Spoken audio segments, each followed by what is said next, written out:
நம்ம செஷனுக்கு போகலாம். தோழர்கள் சொல்லியிருக்காங்க 8:30க்கு ஆரம்பித்து 9:30க்கு முடிக்கணும் அப்படின்ட்டு. நீங்கள் டிஜிட்டல் நேற்று இன்று நாளை, நேற்றையும் இன்றையும் பேசினாலே 2 நாள் ஆகிடும்.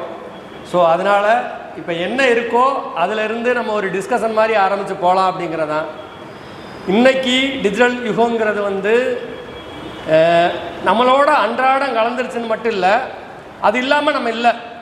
இன்னும் குறிப்பாக சொல்லணும்னா ஏஐ எல்லா பேரும் உங்களோட ஊடாடிக்கிட்டே இருக்குது. இதில் யாரெல்லாம் ஏஐ பயன்படுத்துகிறீங்க அப்படின்னு சொன்னீங்கன்னா நம்ம வகுப்பை கொண்டு போகிறதுக்கு கொஞ்சம் ஈஸியாக இருக்கும். ஏஐ யார் யூஸ் பண்ணீங்கன்னா ஒரு கை தூக்குனா பரவாயில்ல. ஓ ஏய் வெரி குட், பரவாயில்ல. பெரிய அளவுக்கு அப்டேட் ஆகிருக்கும் அப்படின்னா இன்னமும் போக வேண்டிய தூரம், இலக்கு ரொம்ப பெரிய அளவில் இருக்குது அப்படின்னு தான் சொல்லணும். வழக்கமாக என்னென்னா சுருக்கமாக சொல்கிறது அப்படின்னா, நீங்கள் டிஜிட்டல் பிளாட்ஃபார்ம் இன்றைக்கி எந்த அளவுக்கு இருக்குன்னா டெக்னோ பாலிடிக்ஸுங்கிறான். டெக்னோ பாலிடிக்ஸ் அப்படின்னா அரசியலே இன்றைக்கி தொழில்நுட்பத்தை சார்ந்து மாறிடுச்சு அப்படிங்கிறது இங்கே மட்டும் இல்லை, உலக நாடுகள் ஃபுல்லாக இருக்கக்கூடிய விஷயம். அந்த டெக்னோ பாலிடிக்ஸை நம்ம எப்படி கொண்டு போக போகிறோம் அப்படிங்கிறத இங்கே ரொம்ப முக்கியமான விஷயமா இருக்குது. அந்த வகையில் இந்த சப்ஜெக்டுக்குள்ளே நுழையிறது அப்படின்னா, சுருக்கமாக சொல்லணும் அப்படின்னா, ஒரு காலத்தில் தகவல் தொடர்புங்கிறது சைகைகளில் இருந்தது, நம்ம எல்லாத்துக்கும் தெரியும். அடுத்தது குகை ஓவியம், அந்த ஓவியத்துக்கு அடுத்து எழுத்தாக மாறுது, அதுக்கடுத்து புஸ்தகம், அதுக்கடுத்து மின்சாரம் வருது, இயந்திரமயம் ஆகுது, பிரிண்டிங் அப்படிங்கிற விஷயங்கள் போய்கிட்டே இருக்குது. இன்னமும் குறிப்பாக சொல்லணும்னா 1492 ஸ்பெயின்லேருந்து கொலம்பஸ், இது பல இடத்துல சொன்னால் தான் மறுபடியும் சொல்ல வேண்டியிருக்கு. ஒரு உதாரணத்துக்காக, கொலம்பஸ் போய் அமெரிக்காவை கண்டுபிடிச்சிட்டேன்னு ஸ்பெயினுக்கு சொல்கிறதுக்கு ஆன காலங்கிறது ஒரு 5 மாதம் ஆகிருக்கு. அப்போனா அன்னைக்கு எந்த தகவல் தொடருமே இல்லை, ஆட்கள் தான் போக்குவரத்துக்கு போயிட்டு வர வேண்டியிருக்கு. 1776 அமெரிக்கா சுதந்திர பிரகடனம் அப்படி ஆயிடுச்சுங்கிறது யூகே லண்டனுக்கு தெரியறதுக்கு 48 நாள் ஆயிருக்கு அப்படிங்கிறது தெரியும். அதே மாதிரி 65 ஆபிரகாம் லிங்கன் அமெரிக்க அதிபர் சுட்டு கொல்லப்பட்டது அப்படிங்கிறது யூரோப்பியன் யூனியனுக்கு சேர்றதுக்கே 12 நாட்கள் ஆச்சு. 2001 இரட்டை கோபுரம் தாக்குதல் தெரியும், நமக்கு டிவி முன்னாடி பார்த்தோம். மும்பை தாக்குதலாக லைவாக பார்த்தோம். அதுக்கடுத்து இன்றைக்கி சிசிடிவி வழியாக நம்ம எப்படிலாம் பார்க்குறோன்னு தெரியும். இது ஒரு ஏற்பாடு. அதாவது அந்த எவல்யூஷன் எப்படிங்கிறது, எந்த அளவுக்கு தொழில்நுட்பம் வந்திருக்கு அப்படிங்கிறது. இந்த தொழில்நுட்பங்கிறது ஆய்வாளர்கள்லாம் என்ன சொல்கிறாங்கன்னா, இந்த தொழில்நுட்ப எவல்யூஷனுங்கிறது இந்த நூற்றாண்டு இதுவரைக்கும் மனிதகுல வரலாற்றில் நடந்ததை விட மிகப்பெரிய மாற்றத்தை இந்த நூற்றாண்டு கொண்டு போய் சேர்க்கும் அப்படின்னு சொல்கிறாங்க. அது ஏன் அப்படின்னா, பொதுவாக நான் ஏற்கனவே சொன்ன மாதிரி அரசியலுங்கிறது முன்னாடி ஒரு காலத்தில் என்னவா இருந்தது அப்படின்னா, நிலத்தை யார் கைப்பற்றாங்களோ அவங்க தான் மிகப்பெரிய ஆதிக்கம் செலுத்தக்கூடிய ஆளுகளாக இருந்தாங்க. அதெல்லாம் மன்னர் ஆட்சியில் ஒரு நாட்டு விட்டு இன்னொரு நாட்டுக்கு படையெடுத்து போகிறது, நிலத்தை கைப்பற்றுறது, ஆட்சி அதிகாரத்தை அமைக்கிறது அப்படின்னா போர் படைகள் பெரிய அளவுக்கு இருக்கும். தொடர்ந்து போர்கள் நடந்தது அப்படிங்கிறது நமக்கு தெரியும். அதுக்கடுத்து என்ன நடந்தது அப்படின்னு பார்த்தீங்கன்னா, அதுக்கடுத்து இயந்திரவத்தவன்னா இயந்திர உற்பத்தி யார் வச்சுருக்கா, மிகப்பெரிய ஆயுதங்கள் யார் வச்சுருக்கா, அவங்க தான் உலகத்தில் மிகப்பெரிய வல்லரசு ஆதிக்கம் செலுத்துகிறவங்களாக இருந்தாங்க. அதுக்கு அடுத்த கட்டம்னு பார்த்தீங்கன்னா, தரவுகளை யார் கட்டுப்பாட்டில் வச்சுருக்கா, ஊடகத்தை யார் கட்டுப்பாட்டில் வச்சுருக்காங்களோ அவங்க தான் இன்றைக்கி உலகில் மிகப்பெரிய சக்தி அப்படிங்கிறதா இன்றைக்கி இருக்கக்கூடிய நிலைமை. அந்த நிலைமை தான் இன்றைக்கி போய்கிட்டு இருக்கு. நம்ம ரொம்ப தூரம் போக வேணாம். அநேகமாக கடந்த காலங்களில் இருந்த போர்களுக்கும் இப்போ நடக்கக்கூடிய போர்களுக்குமே பார்க்கலாம். இதுக்கு முன்னாடி இருந்த போர்கள் பூரா ஹியூமன் இன்ட்ராக்ஷன் இருக்கும். இப்போ என்னென்னா மனுஷனே இல்லாமல் ரோபோட்டிக் தான் போகுது, ட்ரோனு தான் போகுது. இந்தியா சைனா, இந்தியா பாகிஸ்தான் வாரில் பார்த்தோம், ரஷ்யா யுக்ரைன் வாரில் பார்த்துக்கிட்டு இருக்கோம். அதோட காலச்சூழல் அந்த மாற்றமே மாறிடுச்சு, ஏறக்குறைய முழுசாக மாறிடுச்சு. அதனால தான் இப்போ என்ன சொல்கிறாங்கன்னா, இந்த பூமியிலேயே மிகவும் சக்தி வாய்ந்ததாக ஊடகங்கள் இருக்குது. ஏன் அப்படின்னு கேட்டிங்கன்னா, வெகு மக்களின் மனதையும் மூளையையும் அவங்க கட்டுப்பாட்டில் வைக்கக்கூடிய அந்த சக்தி அந்த ஊடகத்துக்கு தான் இருக்குது. ஊடகம் நினச்சா ஒரு குற்றவாளியை மிகப்பெரிய நியாயமானாலும் திறமசாலியாகவும் காமிக்க முடியும், ஒரு அப்பாவியை குற்றவாளியாக காட்ட முடியும் அப்படின்னு சொல்கிறாங்க. யார் சொல்கிறாங்கன்னா மார்க் எக்ஸாம் சொல்கிறாரு. நமக்கு தெரியும் அதே மாதிரியா இன்னைக்கு உலகத்தில் என்னெல்லாம் நடக்குது அப்படின்னு பார்த்தோம் அப்படின்னா, நம்ம எல்லா பேருமே சர்வேலன்ஸுக்குள்ளே தான் இருக்கோம். அந்த சர்வேலன்ஸு என்ன அப்படின்னா, ஏறக்குறைய நம்ம யாருமே ஒரு இண்டிவிஜுவல் வாழ்க்கை, நமக்குன்னு ஒரு ப்ரைவேசி அப்படிலாம் எதுவுமே கிடையாது. குறிப்பாக ஒரு காலத்தில் வந்து இன்னமும் சொல்லணும் அப்படின்னா, ஒரு டேஞ்சரான யுகம் என்னவா வந்திருக்குன்னா, அறிவியல் முன்னேற்றத்துக்கு நம்ம தடையானவங்கள் இல்லை. அதே நேரம் அதை ஒழுங்குபடுத்தணுங்கிறது எவ்வளோ முக்கியம் அப்படிங்கிறத நம்ம பார்க்க வேண்டியிருக்கு. சுருக்கமாக சொல்கிறதுனா, ஒரு புஸ்தகம் இன்னொரு புஸ்தகத்தோட ஒரு நெட்வொர்க் இருக்காது. ஒரு புஸ்தகம் இருக்குது, ஒருத்தர் எழுதியிருக்காருன்னா நம்ம படிப்போம், படித்து முடிச்சுட்டு வச்சுருவோம், இன்னொருத்தர் எடுத்து படிக்கலாம். ரெண்டுக்கும் ஒரு இன்ட்ராக்ஷன் கனெக்ஷன் இருக்காது. ஒரு டிவியில் ஒரு செய்தி சொல்கிறோம்னா நம்ம ஹியூமனுக்கும் அந்த டிவிக்குமான தொடர்பு தான் இருக்கும், ஒரு நெட்வொர்க் இருக்காது.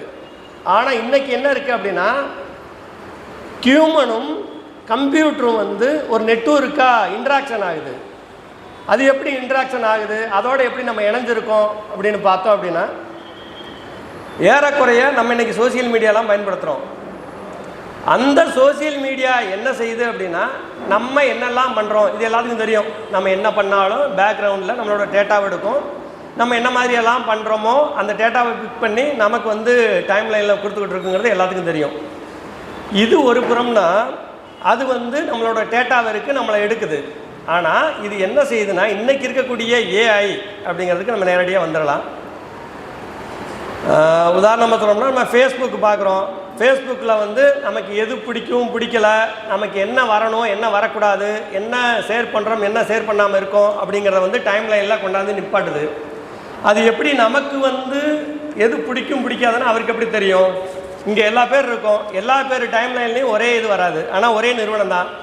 உங்களுக்கு ஒன்று வரும், எனக்கு ஒன்று வரும். அப்படின்னா அதுக்கு பின்னாடி அதோட அல்காரிதம், அந்த அல்காரிதம்ங்கிறது இன்றைக்கி சொல்லக்கூடிய ஏஐ ஆல்ரெடி இருக்குது. இந்த ஏஐங்கிறது இன்றைக்கி வந்தது கிடையாது, 1936லேயே வந்துருச்சு.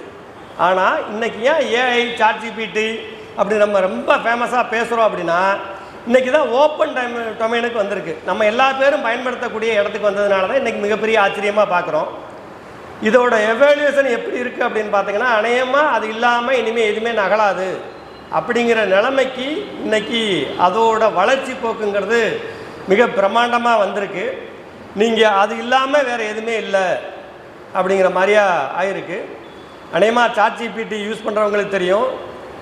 அநேகமாக ChatGPT மட்டும் இல்லை, யார் யார் என்னென்ன ஏஐ யூஸ் பண்ணீங்கன்னு சொன்னால் கொஞ்சம் பரவாயில்ல. ChatGPTயை தவிர வேறு யார் யார் எதாவது யூஸ் பண்ணீங்கன்னு சொன்னீங்கன்னா கொஞ்சம் பேசுகிறதுக்கு உதவியாக இருக்கும்.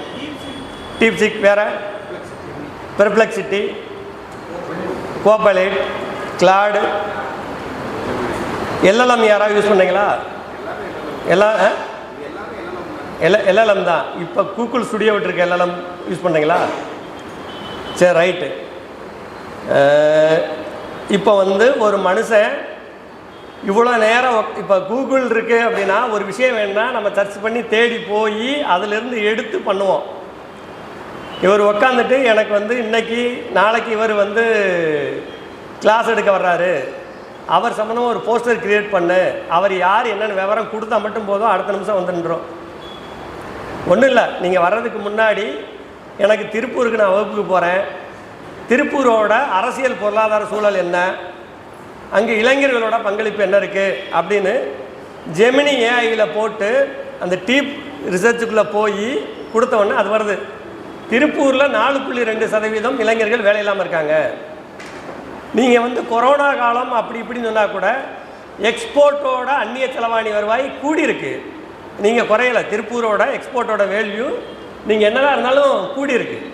இதெல்லாம் டேட்டா. இந்த டேட்டா ஏன் ரொம்ப முக்கியமாக இருக்குது அப்படின்னு பார்த்தீங்கன்னா, நீங்கள் ஒவ்வொரு நகர்வுமே டேட்டாவை நோக்கி தான் போய்கிட்டு இருக்கு. டேட்டா இல்லாமல் எதுவுமே கிடையாது. ஏன் டேட்டான்னு சொல்கிறோம்? பொதுவாக என்ன அப்படின்னா, இப்போ நம்மளை பற்றி என்னை பற்றி நான் தெரிஞ்சுக்கணும், நான் பழசெல்லாம் ஞாபகப்படுத்தி பார்க்கணும் அப்படின்னா நான் வந்து யோசிக்கிறது ரொம்ப சிரமம். என் கையில் இருக்க மொபைலை எடுத்து நோண்டி பார்த்தேன்னா நான் யார், எங்கே போனேன், என்ன வந்தேன், என்னவா இருந்தேன், இப்போ என்னவா இருக்கேன், நான் யார் கூட பழகினேன், யார் கூட பழகலை, யார் கூட சண்டை ஓட்டேன், எதை போட்டேன், எது டெலிட் பண்ணேன், எவ்வளோலாம் நான் சீக்கிரட்டாக இருந்தேன் அப்படிங்கிற எல்லா டீட்டெயிலும் கொடுத்துரும். அந்த அளவுக்கு ஒரு சர்வேலன்ஸுக்குள்ளே தான் நம்ம இருக்கோம் அப்படிங்கிறத நம்ம புரிஞ்சுக்க வேண்டியது இருக்குது. சில பேர் நினைக்கல நம்ம வந்து ஆண்ட்ராய்டு ஃபோன் இல்லை, பட்டன் ஃபோன் தான் இருக்குது, நான் எப்படி சர்வேலன்ஸுக்குள்ளே வரேன் அப்படின்னு. அப்படி இல்லை. அநேகமாக இது டிஜிட்டலாக ஆனதுக்கு பின்னாடி யாருமே ப்ரைவேசி கிடையாது, எல்லாமே சர்வேலன்ஸுக்குள்ளே தான் வர்றோம். இந்த சர்வேலன்ஸ் இன்றைக்கி எந்த அளவுக்கு இருக்குது அப்படிங்கிறதான் ரொம்ப முக்கியமான விஷயமா இருக்குது. அதில் குறிப்பாக சொல்லணும் அப்படின்னா, ஏஐனா என்ன, ஆர்டிஃபிஷியல் இன்டெலிஜென்ட்னா என்ன, அது என்ன செய்யும் அப்படிங்கிறது ரொம்ப முக்கியமான கேள்வி. பொதுவாக சொல்லையில் ஆர்டிஃபிஷியல் இன்டெலிஜென்ஸ் சொல்கிறோம். அது என்ன செய்யுது அப்படின்னா, ஒரு கம்ப்யூட்டர் தானே, கம்ப்யூட்டர் வந்து மனுஷனை மாதிரி எப்படி சிந்திக்கும், நம்ம என்ன சொல்கிறோமோ அதானே செய்யும் அப்படின்னு தான் இவ்வளோ நாள் நினச்சிக்கிட்டு இருந்தோம். ஆனால் இன்றைக்கி அது இல்லை. அது என்ன செய்யுதுன்னா, அதுவாக சிந்திச்சு அதுவாக செயல்பட ஆரம்பிக்குது. அது எப்படி முடியும் அப்படின்னு எல்லாம் கேட்கலாம். ஒரு உதாரணம் மட்டும் சொல்லலாம். இப்போ கம்ப்யூட்டர் பொய் சொல்லுமா, கம்ப்யூட்டர் மனுஷனை ஏமாத்துமா அப்படின்னா, அது எப்படி ஏமாற்றும், ஒரு மெஷின் தானே, நம்ம சொல்கிறது தானே செய்யும் அப்படிங்கிற மாதிரி அதை சொல்லுவாங்க. அது கிடையாது. இன்றைக்கி மனுஷனை விட வேறு எங்கேயோ லெவலில் அது யோசிக்க ஆரம்பிச்சிருச்சு அப்படிங்கிறதான். அதான் நம்ம எப்படி யார் எப்படி பயன்படுத்துகிறோமோ அதை பொறுத்தா தான் அதோட பயன்பாடு இருக்கும் அப்படின்னு. இப்போ ChatGPT-4 அந்த ChatGPT யூஸ் பண்ணுறவங்களுக்கு தெரியும். அதை வந்து ரிசர்ச் பண்ணுறாங்க, அதை ட்ரையலுக்கு விடுறாங்க. ட்ரையலுக்கு விடையில் என்ன சொல்கிறாங்கன்னா, இப்போ கம்ப்யூட்டரில் வந்து நம்ம ஏதாவது ஒரு சைட்டுக்குள்ளே போனோம்னா, நீங்கள் ஹியூமனாக ரோபோட்டாங்கிறதுக்காண்டி ஒரு கேப்சான்னு வரும், நம்பர் இருக்கும், இல்லாட்டி படம் இருக்கும், டிராஃபிக் லைட் இருக்கும். இதை கரெக்டாக கிளிக் பண்ணுறீங்க அப்படின்னா தான் நீங்கள் உள்ளே போக முடியும். இல்லாட்டி ஹியூமன் இல்லை ரோபோட்டிக்குன்னு ஆயிரும். அப்போ என்ன செய்கிறாங்கன்னா, ChatGPT நீ இந்த ரோபோட் அதாவது கேப்சாவை வந்து நீ கிளியர் பண்ணி கொடுன்னு ஒரு டார்கெட் கொடுக்குறாங்க. ChatGPT-4 வெர்ஷனில் ட்ரையல் போகுது. அந்த ChatGPT என்ன பண்ணுதுன்னா, அது கண்ணு தெரியாது, இமேஜை பார்த்தா தான் பண்ண முடியும். அப்போ மனுஷனை மாதிரி அது யோசிக்குது. என்ன யோசிக்குது அப்படின்னா, டாஸ்க் ராபிட் அப்படின்னு ஒரு ஆப் இருக்குது. அது நம்ம நாட்டில் இல்லை, ஆஸ்திரேலியா மாதிரிய நாடுகளில் இருக்குது. அது என்ன செய்யுதுன்னா, அந்த ஆப்போட நோக்கம் என்னென்னா, அது டாஸ்க் ராபிட்டோ அப்படின்னா, இப்போ நம்ம வந்து வழக்கமான சொமோட்டோ ஸ்விக்கி மாதிரி அது ஒரு ஆப்பு. அந்த ஆப்பில் போய் எனக்கு இந்த வேலையை பண்ணி கொடுக்கணும் அப்படின்னு நீங்கள் கமெண்ட்ஸ் கொடுத்துட்டீங்க அப்படின்னா, அது ஒரு ஹியூமன் வந்து அந்த வேலையை பண்ணிட்டு போவார். அதுக்கு என்ன அமௌண்ட்டோ அந்த ஆப்புக்கு போயிடும், ஆப்லேருந்து அவருக்கு போயிடும். வழக்கமாக இருக்கக்கூடிய ஆப்பு மாதிரி அது ஒரு ஆப்பு. அந்த ஆப்பில் போய் இந்த ChatGPT என்ன பண்ணுதுன்னா, இந்த கேப்சாவை எனக்கு ஃபுல் பண்ணி கொடு, நான் பணம் தரேன்னு சொல்லி கமெண்ட்ஸ் பண்ணுது. அவன் என்ன கேட்குறான்னா, மனுஷனுக்கு பூரா தெரியும்ல, நீ என்ன ரோபோட்டா, எதுக்கு என்கிட்ட வந்து கேட்குற அப்படின்னு கேட்குறான். இல்லை எனக்கு வந்து கண்ணில் கொஞ்சம் பிரச்சனை, கண்ணு தெரியாது, அதனால இப்போதைக்கு கண்ணு தெரியல, நான் பணம் தரேன், நீ பண்ணி கொடு அப்படின்னா அது பண்ணி கொடுத்துருது. பண்ணி கொடுத்தவொன்னா அந்த கேப்சாவை கிளியர் பண்ணி உள்ளே போயிடுது. அப்படின்னா இங்கே என்ன நடக்குது, ஒரு மெஷினு மனுஷனை ஏமாத்துது. இது எப்படி ஏமாத்துது, என்ன பேட்டர்ன் எப்படி நடக்குது அப்படின்னா, இந்த டேட்டா பூரா எப்படி இருக்குது, எப்படி ஓனாக லேர்ன் பண்ணுது அப்படின்னு பார்த்தீங்கன்னா, நம்மளோட இன்டர்நெட்டில் இருக்கக்கூடிய டேட்டாவை எடுத்து தான் அது பயிற்சிக்குது. அப்படின்னா என்ன அர்த்தம்னா, மனுஷன்லாம் பெரும்பகுதி போய் சொல்லிக்கிட்டு இருக்கோம். ஒருத்தனை ஏமாற்றணும்னா எப்படி, அதுதான் நீங்கள் ஏஐக்குள்ளே பின்னாடி வரும். அது எப்படி வரும்னா, ஏஐங்கிறது மெஷின் லேர்னிங், டீப் லேர்னிங் சொல்லுவானுங்க. மெஷின் லேர்னிங் என்ன அப்படின்னா, ஒரு நீங்கள் ப்ரோக்ராம் கோட் எழுதி இது மாதிரியே டேட்டாவை பூரா படிக்கணும், படித்து அதிலிருந்து அது ஒரு முடிவெடுத்து செயல்படணும் அப்படிங்கிறது ஒன்று. இப்போ குறிப்பாக வந்து ஒரு உதாரணம் சொல்லணும்னா, ஒரு பூனை இருக்குன்னு வச்சுக்கலேன். இது பூனைன்னா அந்த மிஷினுக்கு எப்படி தெரியும், மனுஷனுக்குன்னா தெரியும், பார்த்தோன்னா இது பூனை எப்படி இருக்குன்னு தெரியும். மெஷின் எப்படி கரெக்டாக கண்டுபிடிக்குது அப்படின்னா, அந்த மெஷினுக்கு வந்து என்ன பண்ணுறான்னா, அது மெஷின் லாங்குவேஜ்னு சொல்கிறான். நீங்கள் ஆயிரக்கணக்கான பூனைகளை பூராமே கொடுத்து இதுனா இப்படி தான் இருக்கும், இப்படி தான் இருக்கும், பூனை படத்தை பூரா கேட்டுன்னு இருக்கக்கூடிய எல்லாத்தையும் அது படிச்சுக்கிட்டே இருக்கும்.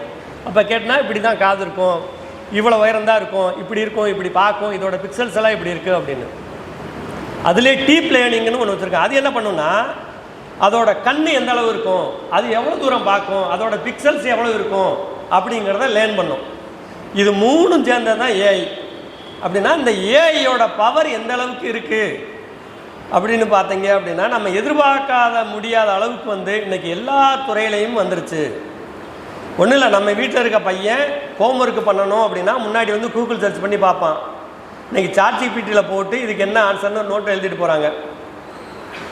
அது மட்டும் இல்லை, நீங்கள் எந்த வேலையை எடுத்தால் கூட இன்றைக்கி வந்து அதோட முடிவுகள் எல்லாமே எப்படி இருக்குன்னு பார்த்தீங்கன்னா, ஹியூமனை ஆல்ட்ரு பண்ணிடுமோ அப்படிங்கிற ஒரு பயம் இருக்குது.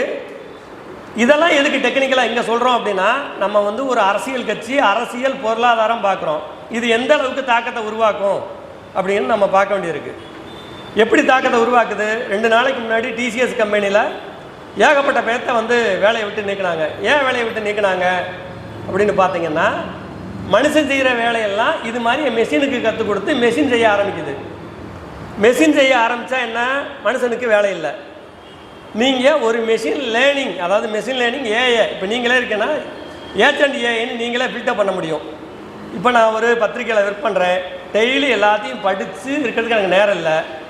நான் ஏஜென்ட் ஏஐலேயே போய் எனக்கு இந்தந்த தகவலாம் வேணும், பாலிடிக்ஸ் வேணும், பொருளாதாரம் வேணும், எந்தெந்த சைட்டில் எங்கெங்கே இருக்கோ எனக்கு இந்த தகவலாம் தொகுத்து வந்து கொடு அப்படின்னு நீங்களே பண்ணலாம். இன்றைக்கி ஓப்பன் ஏஐ இருக்கிறதுனால அப்படி ஒரு ஏஜெண்ட்டை க்ரியேட் பண்ணி உங்களோட சைட்டில் வச்சுட்டிங்கன்னா ஆட்டோமேட்டிக்காக என்ன நடக்கும் அப்படின்னா, நீங்கள் என்ன வேணுமோ தட்டினோன்னா எல்லாம் வந்து நிற்கும்.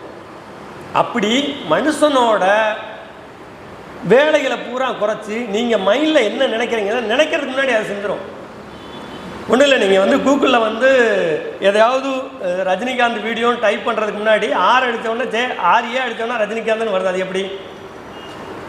அது என்ன பண்ணணும்னா கியூமரை நான் படிச்சுக்கிட்டே இருக்கு. இந்த எழுத்துக்கு எடுத்து என்ன அடிக்கிறான், அதிகமாக யார் எடுக்கிறா, அப்போ இதை தூக்கி போட்டு இதுதான் கேட்குறாரு அப்படின்ட்டு நம்மளை அது படித்து அது ட்ரைனிங் ஆகி இப்போ என்ன செய்யுதுன்னா அது நம்மளை வழி நடத்துது அப்படின்னு தான் சொல்லணும். நீங்கள் அந்த அளவுக்கு இன்றைக்கி ஏஐயோட ஆதிக்கங்கிறது எல்லா துறையில் வந்துருச்சு. சரி, ஏஐயோட ஆதிக்கம் எல்லா துறையில் வந்துருச்சு. இப்போ நமக்கு என்ன பிரச்சனை அப்படின்னு கேட்டிங்கன்னா, நீங்கள் வந்து இந்த சர்வேலன்ஸ் அப்படிங்கிறது நம்ம ஏற்கனவே சொன்னோம். எல்லா சர்வேலன்ஸ் எல்லாம் எப்படி இருக்குது அப்படின்ட்டு உதாரணமாக சில விஷயங்களை சொன்னால் புரியும்னு நினைக்கிறேன். அதாவது வந்து ஸ்கைநெட்டுன்னு ஒன்று இருக்குது. இப்போ நீங்கள் சிசிடிவி கேமரா இருக்குது. இந்த சிசிடிவி கேமரா பார்த்தீங்கன்னா யார் போகிறா வர்றாங்க இதை பார்க்குறது மட்டும்தான் நம்ம வேலையை நம்ம நினைக்கிறோம். ஸ்கைநெட்டில் என்ன பண்ணான்னா பின்னாடி ஒரு இன்டெலிஜென்ட் கொடுத்து இவரோட கேரக்டர் என்ன, இவர் என்ன செய்வார், இவரோட ஐ மூவ்மெண்ட் எப்படி இருக்குது அப்படிங்கிறத கிரகிச்சு உள்வாங்கிட்டு அது உங்களை கண்காணிக்கும். இதுதான் ஸ்கைநெட்டு. இதை என்ன பண்ணான்னா அமெரிக்காக்காரன் இந்த ஸ்கைநெட்டை டெவலப் பண்ணுறதுக்காக பாகிஸ்தானில் போய் இந்த டெரரிஸ்டெல்லாம் யார் இருக்காங்க, எப்படி இருக்காங்க, அவங்களோட ஹியூமன் பிஹேவியர் எப்படி இருக்குது, அவங்களோட ரைட்டப் எப்படி இருக்குது, சோசியல் மீடியா போஸ்ட் எப்படி இருக்குது, அந்த டேட்டாவை பூரா கொடுத்து அனலைஸ் பண்ணி அதுலேருந்து என்ன பண்ணுறான்னா டெரரிஸ்ட்னால் எப்படி இருப்பான் அப்படின்ட்டு. இப்போ நீங்கள் அமெரிக்காக்குள்ளே போகிறீங்கன்னா சிசிடிவி இருக்குன்னா ஏதோ யார் வர்றாங்கன்னு கண்காணிக்கிறது இல்லை. நீங்கள் யார் போனாலும் உங்களோட கேரக்டரிஸ்டிக்ஸ் என்ன அப்படிங்கிறதுன்னு அது ஒரு அல்காரிதம் வச்சு செக் பண்ணி தூக்கி போட்டுரும். அப்படியான ஏற்பாடுக்கு போயிருக்கான். அப்போ இதே இது இன்னொரு சைடு பாருங்களேன். சரி, இது அமெரிக்கா எப்படி பண்ணுறான். இப்போ சைனா வந்து பெரிய நாடுன்னு சொல்கிறானுங்க. அவங்க என்ன பண்ணுறாங்க அப்படின்னா இதே டெக்னாலஜி அவன் பயன்படுத்தி இப்போ கிளாஸ் ரூமில் வந்து ஒரு கேமரா இருக்கும். பசங்க பூரா கிளாஸில் வந்து கவனிச்சுக்கிட்டு இருப்பாங்க. கவனிச்சுக்கிட்டு இருக்கையில் ஒரு சயின்ஸ் டீச்சர் பாடம் நடத்துகிறாங்கன்னு வச்சுங்களேன். அந்த சயின்ஸ் டீச்சர் பாடம் நடத்தையில் எத்தனை பேர் தூங்குறான், ஏன் தூங்குறான், எதை சொன்னால் அவனுக்கு ரொம்ப ஆர்வமாக பார்க்குறான், அப்போ எது பிடிக்குது பிடிக்கலை அப்படிங்கிற ஒரு ரிப்போர்ட்டை கொடுத்துரும். அங்கே என்ன பண்ணுறாங்கன்னா சயின்ஸ் டீச்சரை கூப்பிட்டு ஏம்மா நீ பாடம் நடத்தையில் 4 பேர் தூங்குறாங்க, அப்போ அவங்களோட இன்ட்ராக்ட் பண்ணி நீ எப்படி பாடம் நடத்துறதுன்னு ட்ரைனிங் கொடுப்பாங்க.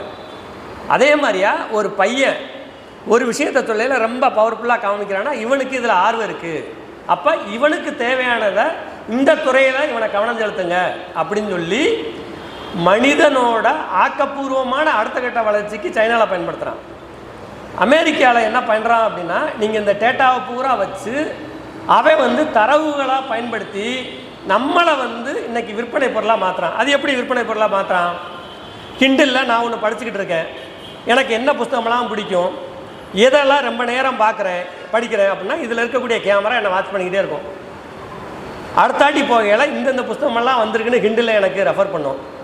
அப்போனா இந்த டேட்டாலாம் எங்கே இருக்குது அப்படின்னு பார்த்தீங்கன்னா இந்த டேட்டா பூரா அமெரிக்காவில் இருக்குது. ஏன் அமெரிக்காவில் இருக்குது? நம்ம பயன்படுத்தக்கூடிய ஃபேஸ்புக்கு, இன்ஸ்டாகிராம், யூடியூப்பு எல்லாமே அமெரிக்காவை சேர்ந்தது. அப்போ இந்தியாவில் இருக்கக்கூடிய 146 கோடி பேரில் ஏறக்குறைய ஒரு 100 கோடி வரைக்கும் வந்து இன்றைக்கி இணையத்தை பயன்படுத்துகிறாங்க. அப்படி இணையத்தை பயன்படுத்தக்கூடிய எல்லா டேட்டா தரவுகளும் அமெரிக்காட்ட இருக்குது. இது அமெரிக்காவில் இருக்கிறதுனால நமக்கு என்ன பிரச்சனை நினச்சா, அவன் நினச்சான் அப்படின்னா அடுத்த நிமிஷமே இந்தியா சிக்கலாகும். இன்றைக்கி ட்ரம்ப் வந்து இந்தியாவுக்கு மறுபடியும் 25% வரியை வித்து வந்து பெனால்ட்டியோடு போடுவேன்னு அறிவிச்சிருக்கிறதுக்கு காரணம் என்னென்னா நம்மகிட்ட இருக்க பலகீனம். இதே இது சைனாவை நீங்கள் சொல்ல முடியாது. ஏன் முடியாதுன்னா அவன் என்ன பண்ணுறான்னா, எவனுமே வேணாம், நீ ஃபேஸ்புக் அதெல்லாம் நீயே வச்சுக்க, என் நாட்டுக்கு நான் ஓனாக தயார் பண்ண முடியும்ன்ட்டு அவங்களுக்கான சர்ச் இன்ஜின், அவனுக்கான எல்லாத்தையுமே பில்டப் பண்ணிட்டான்.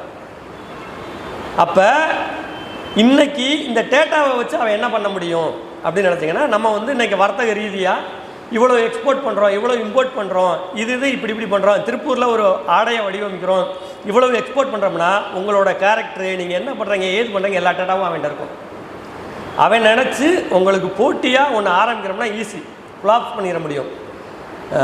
நல்வாய்ப்பாக என்ன விஷயம்னா, இன்றைக்கி அமெரிக்காவில் அப்படி பண்ணுறதுக்கு காஸ்ட் வைஸ் அதிகமாகும், இங்கே காஸ்ட் வைஸ் கம்மியாக இருக்கும். ஸோ அதனால் நம்ம தாக்கு பிடிக்க முடியும்.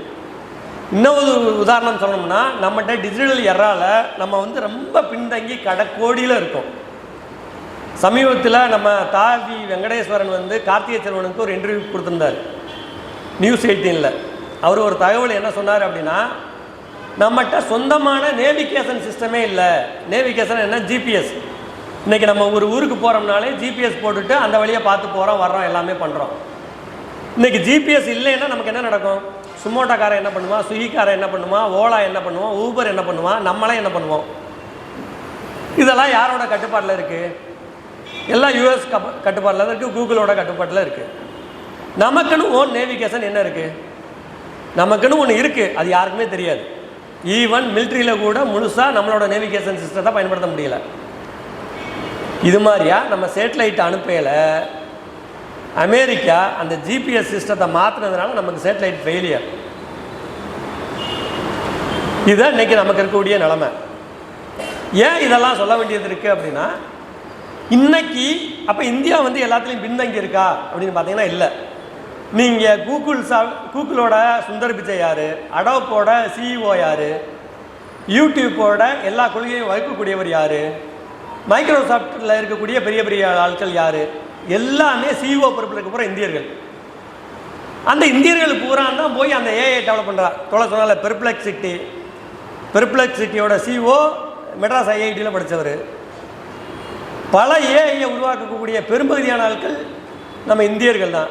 அமெரிக்காவில் பூரா சிஇஓ பெரும்பகுதி நம்ம ஆளுங்க அவ்வளோ டேலண்டாக இருக்காங்க. ஏன் அங்கே இருக்காங்க அப்படின்னா, இங்கே தான் என்ன இருக்குன்னா, உங்களோட பார்வையும் பாலிசியும் எப்படி இருக்கோ அது.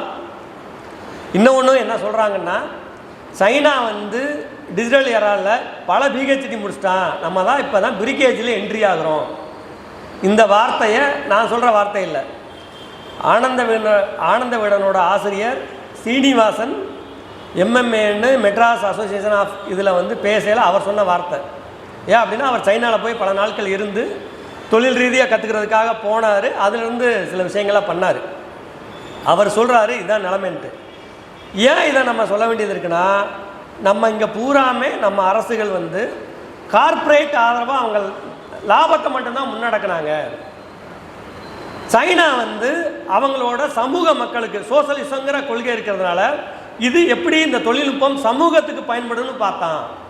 இந்தியா கார்ப்பரேட்டுக்கு இந்த தொழில்நுட்பத்தை பயன்படுத்தி எப்படி லாபம் சம்பாதிக்கணும்னு பார்க்குறான். அமெரிக்காவில் இருக்கிறது பூராமே ப்ரைவேட்டு கம்பெனிகிட்ட இருக்குது. ப்ரைவேட்டு கம்பெனி என்ன பண்ணுவான், லாபம் தான் அவனுக்கு முக்கியம். அப்போ அவங்க டேட்டாவை வச்சு என்ன பண்ணுவான், லாபத்துக்காக பயன்படுத்துவான்.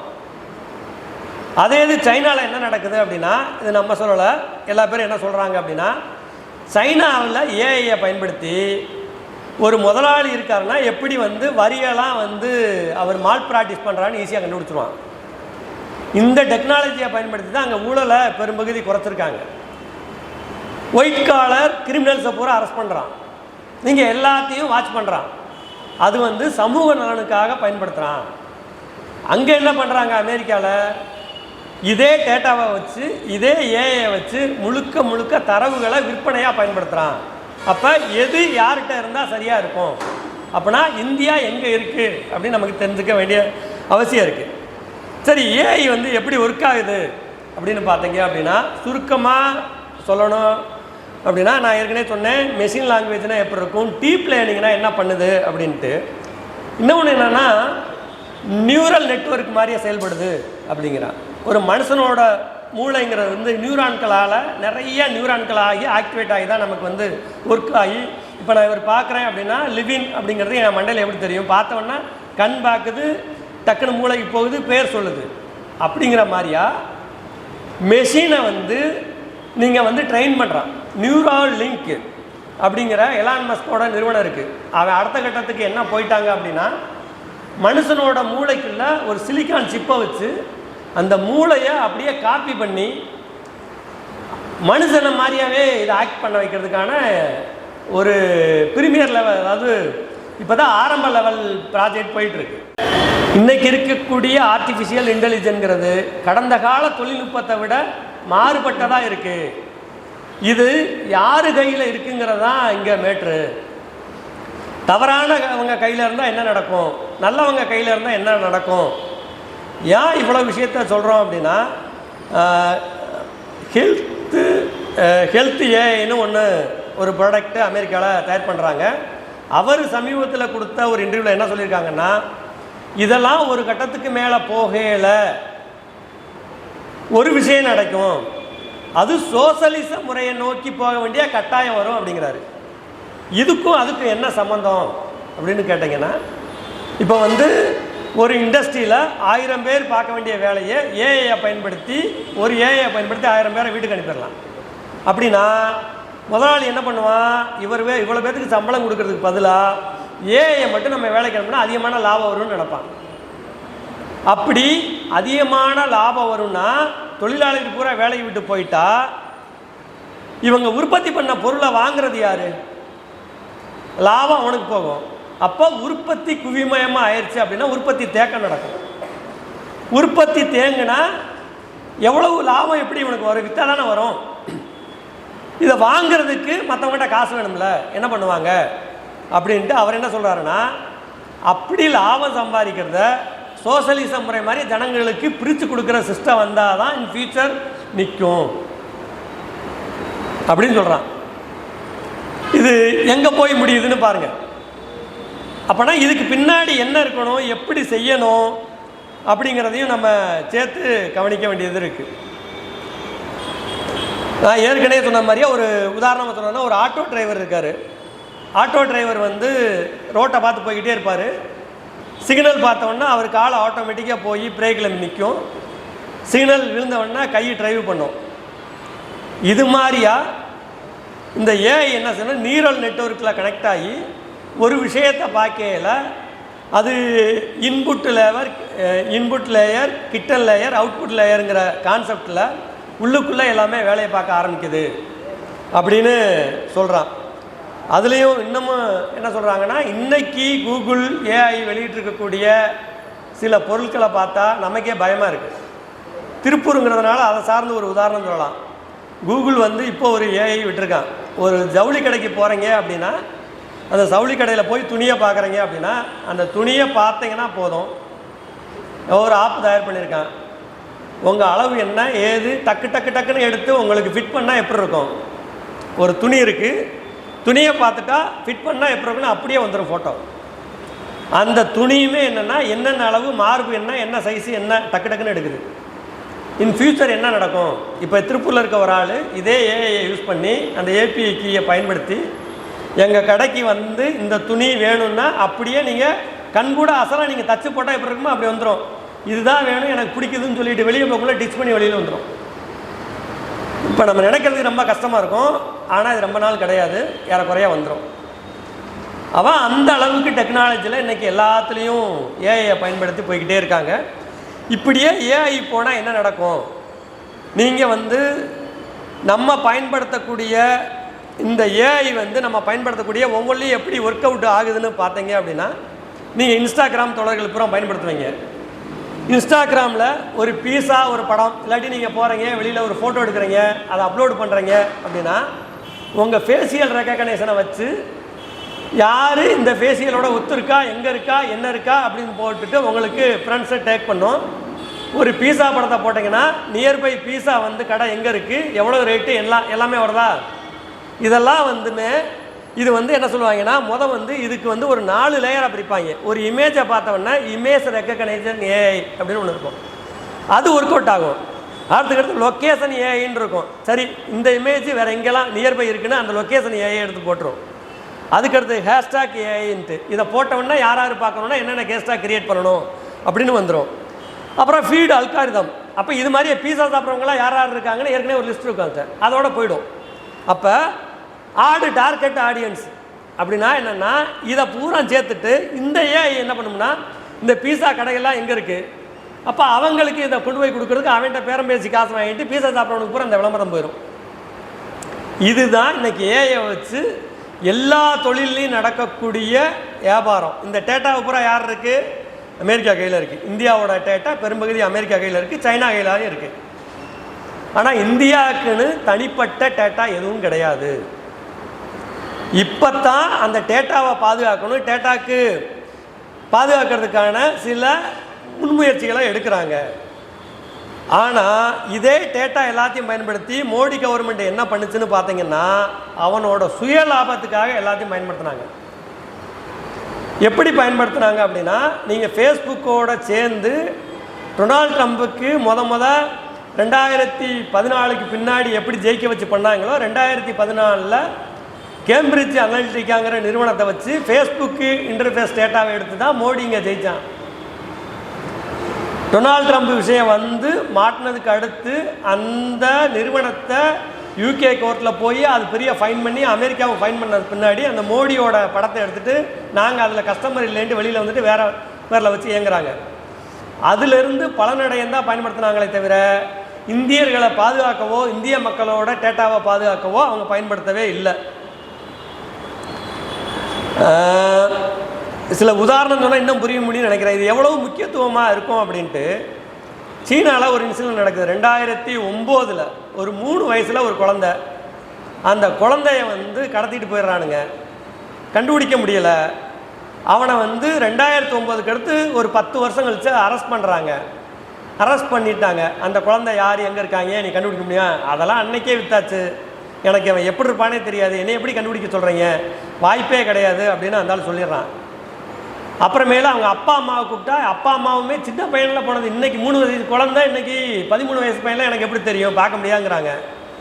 அப்புறம் என்ன பண்ணுறாங்கன்னா 2019க்கு அடுத்து ஏஐயில் வந்து அந்த சின்ன பையன் ஃபோட்டோவை கொடுத்து அந்த பையன் இந்த வயசில் எப்படி இருப்பான் அப்படின்னு அந்த பிக்சல்ஸை வச்சு ஒரு கிரியேட் பண்ணுறான். அது ஒரு இமேஜை கிரியேட் பண்ணுது. அந்த இமேஜை ஒருத்தது எங்கே இருக்கா பாடுறா அப்படின்னு கொடுக்குறான். அடுத்த நிமிஷம் அவன் எங்கே இருக்கா என்னன்னு வந்துடுச்சு. கடைசியில் தூக்கிட்டு போய் பார்த்தோம்னா கரெக்டாக அவனோட குழந்தை எங்கே கடத்தி எப்படி போனாங்க அப்படின்ட்டு. நீங்கள் நம்மளால் யோசிக்கவே முடியுதா அப்படின்னா முடியாது. இன்னைக்கு அவ்வளவு வேகமாக இந்த ஏஐ ஒர்க் பண்ணுது, எல்லாமே பண்ணுது. இன்னொன்று இதோட முக்கியத்துவம் என்ன அப்படின்னா, ஒரு மனுஷன் ஆவரேஜாக 1 மணி நேரத்துக்கு நீங்கள் ஒரு புஸ்தகம் படித்தீங்கன்னா அதிகபட்சம் 250 வார்த்தை தான் 1 மணி நேரத்தில் 250 வார்த்தைகளை தான் படிக்க முடியும். இன்னொரு ஆய்வு என்ன சொல்லுன்னா சராசரியாக எல்லாமே பற்றி 238 வார்த்தை தான் 1 மணி நேரத்துக்கு ஒரு ஆள் படிக்க முடியும். ஆனால் ஏஐ என்ன பண்ணுதுன்னா 1 மணி நேரத்தில் பல மில்லியனாக படிக்குது. ஏறக்குறைய என்ன சொல்கிறாங்கன்னா 50 லட்சம் வார்த்தைகளை படிக்க முடியும் அப்படிங்கிறான். ஒரு நிறைய புஸ்தகங்கள் இருக்குது, அந்த புஸ்தகத்தை படித்து நம்ம நோட்ஸ் எடுக்கணும்னு வச்சுக்கோங்களேன். அவ்வளோ புஸ்தகத்தையும் படித்து அதில் அண்டர்ஸ்டாண்ட் பண்ணி நோட்ஸ் எடுக்கிறதுக்கு நீங்கள் சொன்னாங்கல்ல கூகுள் LLM இன்றைக்கி வந்திருக்கு. ஒன்றும் இல்லை, ஒரு யூடியூப்பு பார்க்குறீங்க, இங்கிலீஷில் இருக்குது யூடியூப்பு, உங்களுக்கு புரியலை, அந்த யூடியூப்பில் இங்கே மட்டும் தூக்கி போட்டுட்டு இதில் என்ன இருக்குன்னு எனக்கு சொல்லுன்னு சொன்னேன்னா தமிழ்லேயே கொண்டு வந்து அழகாக சொல்லிடும். இவ்வளோ பெரிய புஸ்தகம் இருக்குது, அதை அந்த லிங்கை மட்டும் தூக்கி போட்டுட்டு இல்லாட்டி PDF ஃபைலை அப்லோட் பண்ணிவிட்டு எனக்கு என்னன்னு சொல்லுன்னா சொல்லிடும். இது எப்படி முடியுது? இது வந்து எல்லா துறையிலையுமே இன்றைக்கி வந்துருச்சு. இன் ஃபியூச்சரில் என்ன வரும்னு சொல்கிறாங்கன்னா 1 to 1 ஒரு நபருக்கு ஒரு டீச்சர் அப்படிங்கிற மாதிரி அவங்கள கைட் பண்ணிடும் அப்படிங்கிற அளவுக்கு அது போய்கிட்டு இருக்கு அப்படின்னு சொல்கிறாங்க. இன்னொரு ரிசர்ச் என்ன நடக்குது அப்படின்னா, நம்ம ஆயிஷா நடராஜன் ஒரு கட்டுரையில் எழுதியிருந்தார், தோழர்கள் சில பேர் படிச்சிருப்பீங்க. இப்போ இவ்வளோ கண்டுபிடிக்கிறாங்களே, மனுஷன் மறுபடியும் தொடர்ந்து உயிரோடு வாழ முடியுமா அப்படின்னு ஒரு ரிசர்ச் நடக்குது. வாழ முடியும் அப்படின்னு ஒருத்தன் சொல்கிறான். என்ன சொல்கிறாங்கன்னா, இப்போ ஜெல்லி மீன் இருக்குது, ஜெல்லி மீனை 2ஆக கட் பண்ணிட்டீங்க அப்படின்னா மறுபடியும் அந்த செல்கள் மறுபடியும் இதாகி மறுபடியும் உயிர் பழைக்கும். இப்போ மனுஷ உடம்பு செல்களான தானே, அந்த செல்களை மறுபடியும் ரீஃபார்ம் பண்ணால் என்ன அப்படிங்கிற அளவுக்கு யோசித்துட்டு அந்த முயற்சியுமே ஏறக்குறைய சக்ஸஸ் ஆகும். ஆனால் அது பிரச்சனையை உருவாக்கும் அப்படிங்கிற டிஸ்கஷன்லாம் இருக்குது. சரி, இதெல்லாம் ஒரு சைடு. இப்போ நம்ம அரசியலாக வரணும்னா என்ன வரணும்? ஒரு மனுஷனை பற்றி எல்லா விஷயத்தையுமே அது கற்றுக்கிடுச்சு, எல்லாமே பண்ணிக்கிடுச்சு. அப்போ ஒரு மனுஷன் எதை பார்க்கணும், எதை சிந்திக்கணும், எதை பேசணும், நீங்கள் நாளை காலையில் என்ன செய்யணும் அப்படிங்கிறதெல்லாம் ஏறக்குறைய நமக்கு தெரியாமையே நம்மளை வழி நடத்துது. அதுதான் உண்மை. நீங்கள் எதுவுமே இருக்குது இல்லைன்னு நுட்பமாக போய் பார்த்தீங்கன்னா ஏறக்குறைய அதுதான். அதில் நம்மளை மாதிரி ஆளுகளுக்கு என்ன பிரச்சனை அப்படின்னு பார்த்தீங்கன்னா, இந்த கியூபாவுக்கு அதாவது உலகத்தில் இருக்கக்கூடிய இடதுசாரி பத்திரிகையாளர்லாம் கொண்டு ஒரு மாநாடு நடத்தினது, கியூபா கவர்மெண்ட் நடத்தினது. அதோட தலைப்பே என்னென்னா டெக்னோ பாலிடிக்ஸ். அதாவது இந்த தொழில்நுட்ப அரசியலில் நம்ம சோசலிச கருத்துக்களை எப்படி தக்க வைக்கிறது, இந்த டிஜிட்டல் உலகத்திலேருந்து ஜனங்களை எப்படி காப்பாற்றுறது அப்படிக்கான மாநாடு. ஏறக்குறைய ஒரு 45 நாடுகள்லேருந்து ஒரு 500 டெலிகேட்ஸ் வந்திருந்தாங்க. உலகத்தில் இருக்க இடதுசாரி பத்திரிகைகளோட ஆசிரியர்கள்லாம் வந்திருந்தாங்க. நிறைய ஆய்வுக்கட்டுரைகள்லாம் சமர்ப்பிச்சாங்க. அதில் என்ன சொல்கிறாங்கன்னா, இன்றைக்கி இருக்க ஊடகங்கிறது ஏறக்குறைய ஒரு கேபிட்டலிஸ்ட் என்ன நினைக்கிறானோ அதை செய்யக்கூடிய அளவுக்கு ஜனங்களை மாற்றி வச்சிருக்கு அப்படின்னு சொல்லிட்டு அவங்க ஒரு உதாரணம் சொல்கிறாங்க. நீங்கள் வெனிசுலாவை பார்த்தீங்க அப்படின்னா ஒரு இடதுசாரி கவர்மெண்ட்டு, சாவேஸுக்கு அடுத்து ஒரு சோசலிச கவர்மெண்ட் அங்கே இருக்குது. ஏறக்குறைய சாவேஸ் போனதுக்கு அடுத்து அந்த நாடு உருப்பிடாத நாடு, பொருளாதாரத்தில் சிறந்துருச்சு அப்படின்னு சொல்லி தொடர்ச்சியாக அது என்ன மாதிரியா கட்டமைப்பை வச்சு நீங்கள் மீடியா வெளியே இப்படி கருத்துக்களை எல்லா இடத்துலையும் உருவாக்குச்சு அப்படின்னு ஒரு ஆய்வு பண்ணியிருக்காங்க. அந்த ஆய்வில் அந்த நாட்டில் மிகப்பெரிய பாதிப்பு ஏற்பட்டிருக்கு. ஜனங்களுக்கு உண்மை தெரியலை, தொடர்ந்து பார்க்குறதுனால அதுதான் உண்மையை நம்புகிறாங்க. அப்போ இதெல்லாம் முன்கூட்டியே கணிச்சு தான் ஃபிடல் காஸ்ட்ரோவும் சாவேஸும் இப்படியெல்லாம் வரும் தெரிஞ்சு டெலிசூர் அப்படிங்கிற ஒரு நெட்வொர்க்கை உருவாக்கி அவங்களுக்கான சொந்த டிவி அப்படிலாம் உருவாக்கி அதை லத்தீன் அமெரிக்க நாடுகள்லாம் முன்கூட்டியே அந்த நெட்வொர்க்கு பெரிய அளவு கிரியேட் பண்ணதுனால இன்றைக்கி நாங்கள் தப்பிக்கிறோம். அதை எப்படிலாம் எதிர்கொள்கிறாங்கன்னு சொல்கிறாங்க. அது ஒரு நாள் ஆகிடும் சொன்னோம்னா. அதில் ரொம்ப குறிப்பாக சொல்கிறது, நீங்கள் கியூபாவுக்கு போனீங்கன்னா ஃபேஸ்புக் ஒர்க் ஆகாது, பல விஷயங்கள் ஒர்க் ஆகாது, ஏஐலாம் ஒர்க் ஆகாது. அவங்ககிட்ட கேட்டோம், பெரிய சோசலிச நாடுங்கிறீங்க, ஒரு இன்டர்நெட்டை போய் ஏன் தடை பண்ணுறீங்க, பார்த்துட்டு போகிறாங்க அப்படின்னு சொல்லி சொன்னாங்க. பார்க்குறது எங்களுக்கு பிரச்சனையே கிடையாது, ஆனால் உங்களுக்கெல்லாம் தெரியாது அவன் எதை பார்க்குறான் என்ன செய்கிறான்ட்டு. எல்லா டேட்டாவும் அவன் கையில் இருக்குது. அவன் இந்த சோசலிசங்கிறத தொடர்ச்சி எறியணுங்கிறத அவனோட நோக்கம். அதுக்கான எல்லா வேலையுமே அதன் மூலம் பண்ண முடியும். நாங்கள் எங்களுக்கான சொந்த ஏஐயை உருவாக்கியிருக்கோம், எங்களுக்கான நெட்வொர்க்கை உருவாக்கியிருக்கோம் அப்படின்னு சொல்லி சில விஷயங்களை சொல்கிறாங்க. இந்தியாவில் இதுவரைக்கும் இந்தியன் கவர்மெண்ட்டுக்குன்னு தனியான ஏஐ எதுவும் கிடையாது. கியூபா ஒரு சின்ன குட்டி தீவு.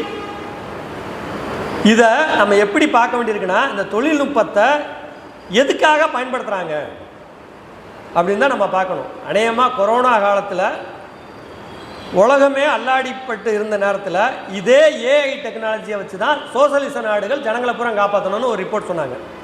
அது எப்படின்னு கேட்டோம் அப்படின்னா, இப்போ யாரோட பேசுகிறீங்க, யாரோட போகிறீங்க அப்படிங்கிறது உங்கள் மொபைல் இருக்குது, மொபைல்கிட்ட பேசுகிறீங்க, நேராக புகையில் பேசுகிறீங்க, மைக்ரோஃபோன் இருக்குது. அப்படின்னா இப்போ கொரோனா ஒருத்தருக்கு அட்டாக் ஆகிருக்கு அப்படின்னா அந்த கொரோனாவில் இருக்கிறவரோட டவர் இருக்குல்ல, அந்த டவரை சுற்றி என்னென்ன டவர்லாம் கனெக்ட் ஆகுது அப்படிங்கிறத மேப்பிங் பண்ணிடலாம்.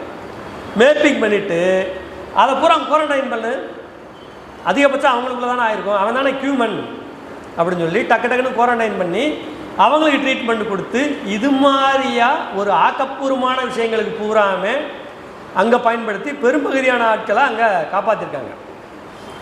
இப்படி ஏஐயை நம்ம எப்படி பயன்படுத்துகிறோம், என்ன மாதிரியா பயன்படுத்துகிறோம், யார் கையில் இருந்தால் நல்லது அப்படிங்கிறது இங்கே மிகப்பெரிய கேள்வி. நம்ம குறிப்பாக இளைஞர்களுக்கு என்ன சொல்ல வேண்டியது இருக்குது அப்படின்னா, நம்ம எல்லாமே அந்த காலம்லாம் ரொம்ப தூரம் இல்லை.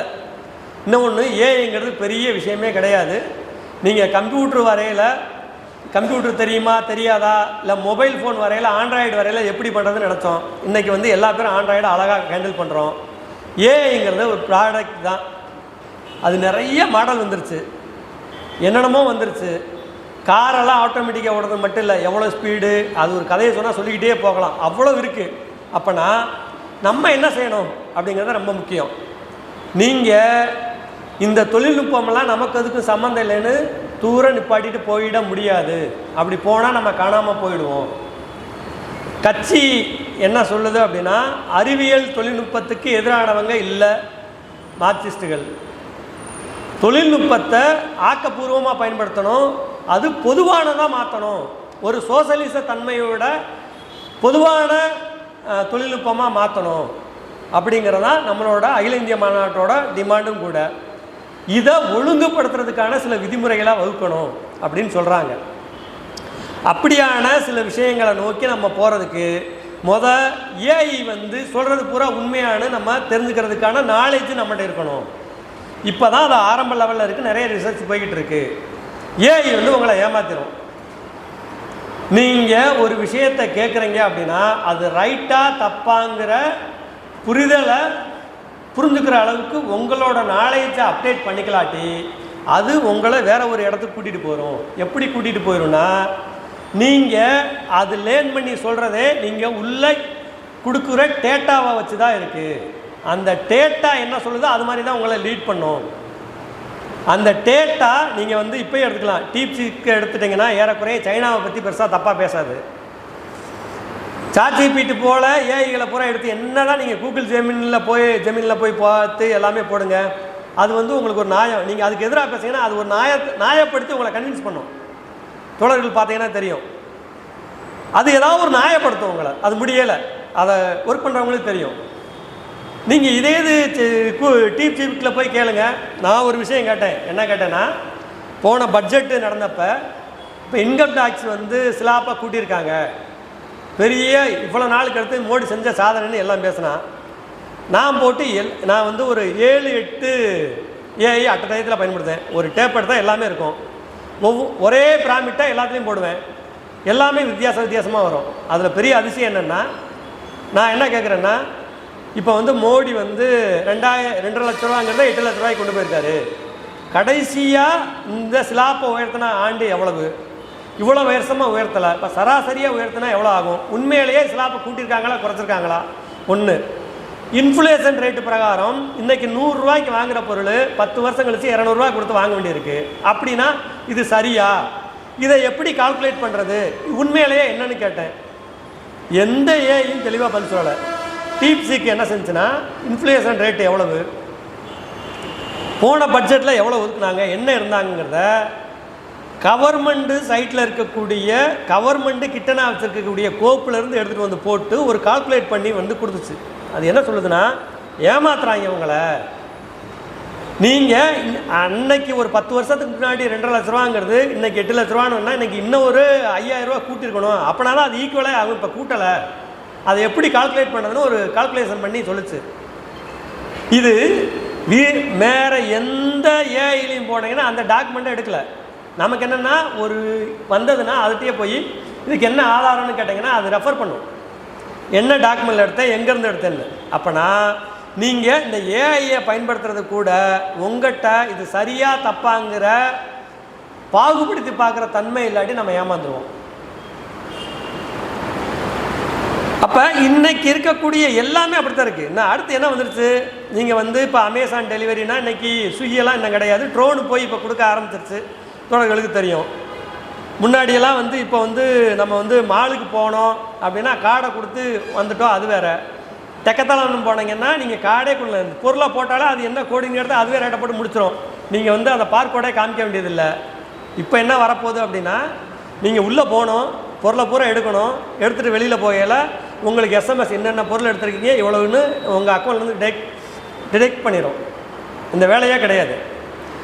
அப்படிங்கிற அடிப்படையில் சரி இதுதான் இப்படி இருக்கா, சயின்டிஃபிக்காக என்ன வரப்போகுது, ஹெல்த் கேரில் என்ன வரப்போகுது, லாங்குவேஜில் என்ன வரப்போகுது, பாடத்திட்டத்தில் என்ன வரப்போகுது, மிக பிரம்மாண்டமான அளவுக்கு இன்றைக்கி எல்லா பேரும் அதை நோக்கி போய்கிட்டு இருக்காங்க. அநேகமாக தொழில், வாழ்க்கை, பொருளாதாரம் எல்லாமே மாறக்கூடிய சூழலுக்கு போய்கிட்டு இருக்கு.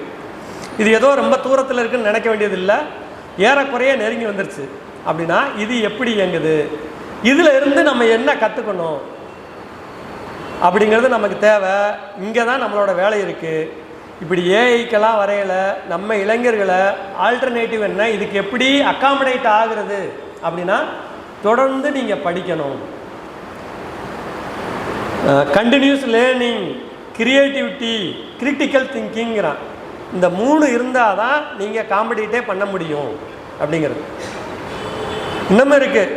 ஒரு தகவலுக்கு மட்டும் சொல்கிறேன். குஜராத்தில் இருக்கக்கூடிய ஒரு பல்கலைக்கழகத்தில், தேசிய பாதுகாப்பு பல்கலைக்கழகம், அங்கே ஸ்டூடெண்ட்ஸுக்கு கொடுத்துருக்க ஒரு ப்ராஜெக்ட் இருக்குது. இன்றைக்கி கொடுத்துருக்க ப்ராஜெக்ட் என்ன அப்படின்னா, பீகார் தேர்தல் வரப்போகுது. பீகார் தேர்தலை ஒட்டி ட்விட்டரில் யாரெல்லாம் வந்து மோடிக்கு அகென்ஸ்டாக போடுறாங்க அவங்கள எப்படி கண்டுபிடிக்கிறது மட்டும் இல்லை, அது ஈஸி. அவன் எங்கே இருக்கான், எந்த ஜியோகிராஃபிக்கல் லேண்ட்லைனில் இருக்கான், அங்கேருந்து போஸ்ட் ஆகிறோட போஸ்டெல்லாம் எப்படி டீபார் பண்ணி உள்ளே இறக்குறது, டைம் லைனில் போக விடாமல் ஆக்குறது. ப்ராஜெக்ட் கொடுத்துருக்கான். யாராவது நம்ப முடியுதா? பசங்க ரிசர்ச் பண்ணிக்கிட்டு இருக்காங்க. அப்போ என்ன நடக்க போகுது அப்படின்னா, நீங்கள் மோடிக்கு எதிரான பிரச்சாரம் உங்கள் இதில் போடுவீங்க, ஆனால் போகாது. அப்படி ஒன்று போயிட்டுருக்கு. அப்படின்னா எந்த அளவுக்கு பாலிடிக்ஸ் ரீதியாகவும் எல்லாத்துலேயுமே இன்றைக்கி இதை வந்து டிஜிட்டலை வந்து தான் சுய லாபத்துக்காக இந்த கவர்மெண்ட் எல்லாம் பயன்படுத்துது. இது எப்படி நம்ம ஓவர்டேக் பண்ணுறது அப்படிங்கிறதுக்கு ரொம்ப முக்கியமான விஷயம். டைம் அப்போது முடிச்சிட்றேன்.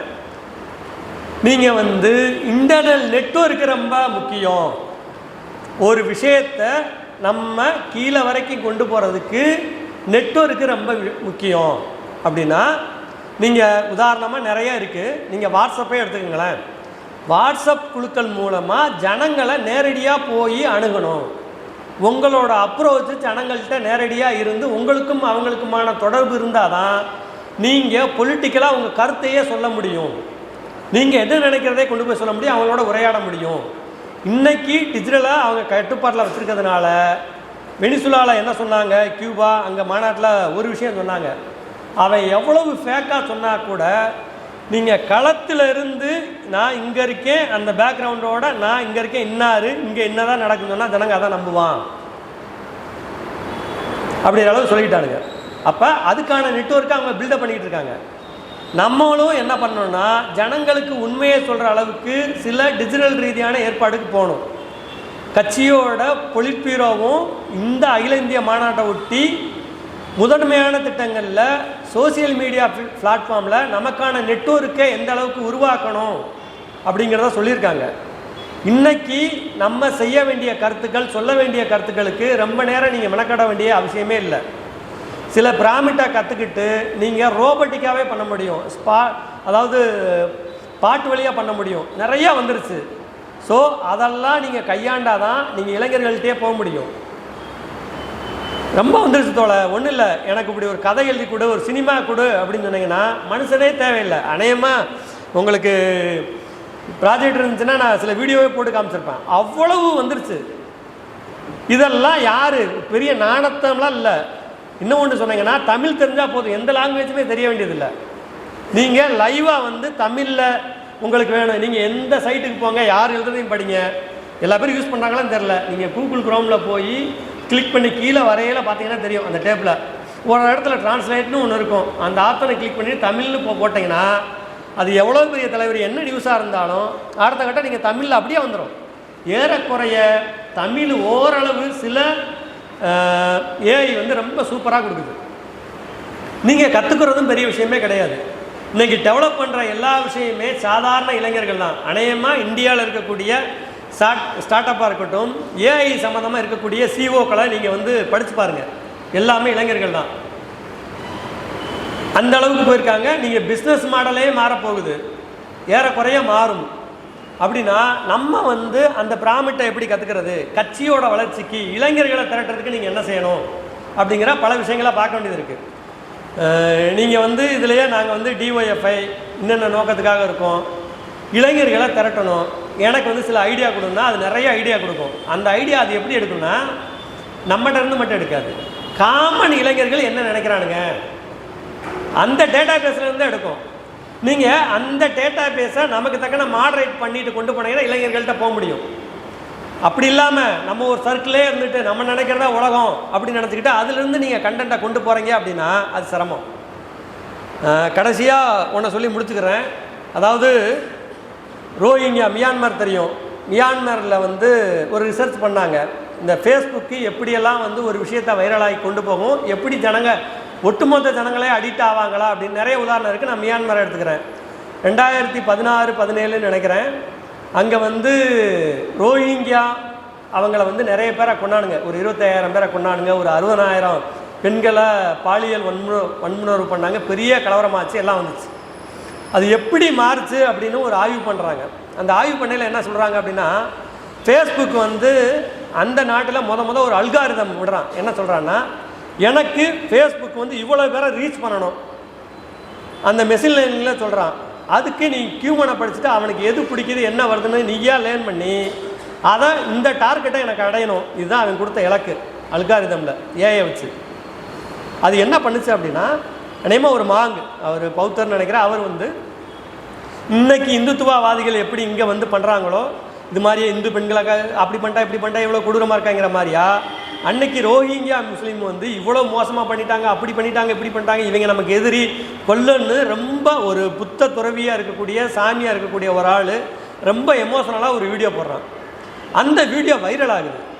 வைரல் ஆகுதுன்னா அது போட்டோம்னா வைரல் ஆனோம்னா அது மாதிரியே இவன் போட்டுக்கிட்டே இருக்கான். தொடர்ந்து அந்த நாடே பூரா வைரல் ஆகிக்கிட்டே இருக்கு. வைரல் ஆனோம்னா ஜனங்களும் அதோட எமோஷனலாக கனெக்ட் ஆகிடுறாங்க. அந்த வீடியோவால் தான் அங்கே மிகப்பெரிய கலவரம் வந்து அவ்வளோ பிரச்சனைக்கு காரணம் அப்படின்னு கடைசியில் சொன்னான். அதுக்கு அவன் ரிசர்ச் பண்ண சொல்கிற அல்காரிதம் என்ன சொல்கிறான்னா, ரோஹிங்கியா இல்லாட்டி மாங் அப்படிங்கிறதுக்கு மாங்கு தப்பு செய்கிறான் அப்படின்னு நீ சொன்னேன்னா ரோஹிங்கியா பார்ப்பான், ரோஹிங்கியா தப்பு செய்கிறான்னா மாங்கு பார்ப்பான். இப்போ 2 பேர்த்துக்கு இடையில பிரச்சனை. அப்போ இந்த பிரச்சனையை விட்டு ஒரு போஸ்ட்டு போட்டிங்கன்னா நெகட்டிவ் தான் நீங்கள் வந்து சோசியல் மீடியாவில் ஸ்ப்ரெட் ஆகும். நல்ல விஷயம் யாரும் பார்க்க மாட்டோம், அது சைக்காலஜி. அப்போ 2 பேருமே பார்ப்பான். இப்போ நம்ம வந்து பிஜேபியை திட்டு நம்ம ஒன்று போடுறோம், நார்மலான தலை போட்டால் பார்க்க மாட்டான். இல்லாட்டி அவனை வந்து கிரிட்டிசைஸ் பண்ணி எதா பண்ணோம்னா அவனை பிடிக்காதவனும் பார்ப்பான், அவனும் பார்ப்பான் என்ன நம்மளை பற்றி போட்டிருக்கான் அப்படின்னு. இந்த ஸ்ட்ராட்டஜி இருக்குல்ல, இதுதான் என்ன பண்ணுச்சு அப்படின்னா, இது வந்து அது அது மெஷின் தானே, அது என்ன பண்ணுன்னா டார்கெட் ஆடியன்ஸை தான் போய் சேரணும்னு நினைக்கும். அதுக்குள்ளே இருக்கக்கூடிய ஹியூமன் எமோஷனாக அது புரிஞ்சுக்க தெரியாது, மெஷின் தானே. அப்போ என்ன பண்ணுது அப்படின்னா, இது வந்து இது மாதிரி விஷயத்தை ப்ரொமோட் பண்ணி கொண்டு போகுது.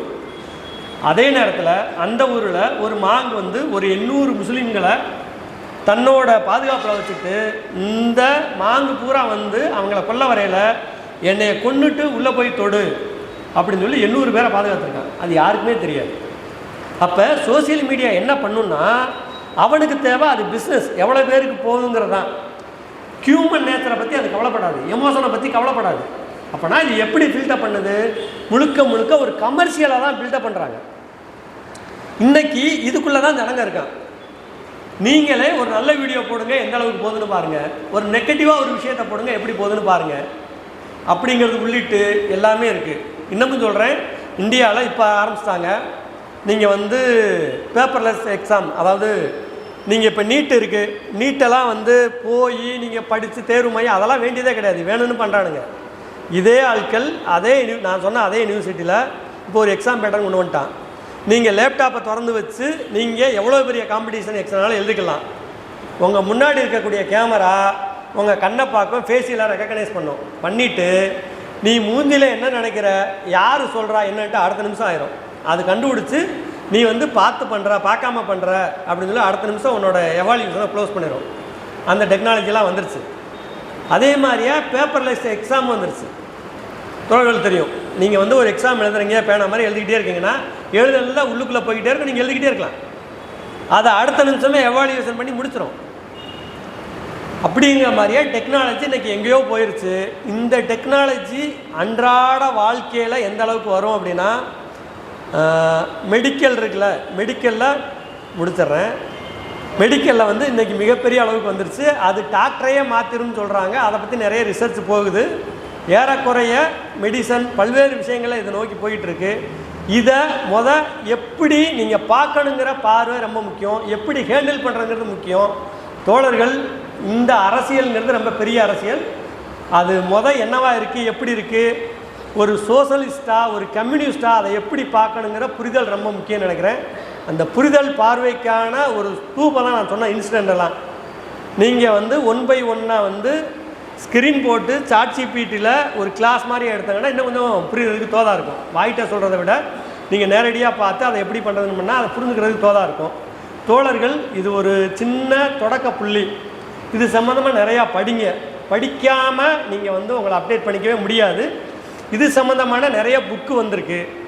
இந்த டிஜிட்டல் டெக்னாலஜிங்கிறது எப்படி இருக்கும், கூக்குடுன்னு ஒரு புத்தகம் இருக்குது. அவர் இந்த டிஜிட்டல் எப்படி உங்களை அடிக்ஷன் ஆக்கும், இதிலேருந்து எப்படி வெளியில் வருங்கிறத அவர் இந்த அடிக்ஷனை உருவாக்குன ஒரு சாஃப்ட்வேர் இன்ஜினியர். உங்களோட யதார்த்தமான வாழ்க்கையில் எப்படியெல்லாம் எல்லாத்தையும் மாற்றிக்கிட்டு இருக்கிறத படிங்க. படித்தா மட்டும்தான் முடியும், இல்லாட்டி ரொம்ப சிரமம். கடைசியாக ஒரு விஷயத்தை சொல்லி நான் முடிச்சிட்றேன்.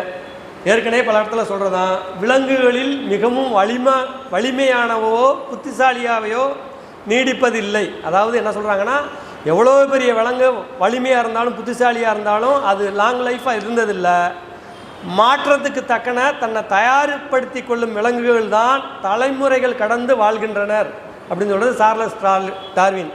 நீங்கள் எவ்வளோ பெரிய ஆளாகவும் இருக்கலாம், சர்வைவல் ஆஃப் ஃபிட்னஸ்ன்னு சொல்லுவாங்க. இன்றைக்கி இருக்க உலகத்துக்கு தக்கன உங்களை நீங்கள் மாடிஃபை பண்ணால் தான் இந்த உலகத்துக்குள்ளே நீங்கள் நிற்க முடியும், எதுலேயுமே அடுத்த கட்டத்தை நோக்கி போக முடியும் அப்படிங்கிறத சொல்லிவிட்டு அதை நோக்கி செல்லணும்னு கேட்டு நான் முடிச்சுக்கிறேன். நன்றி.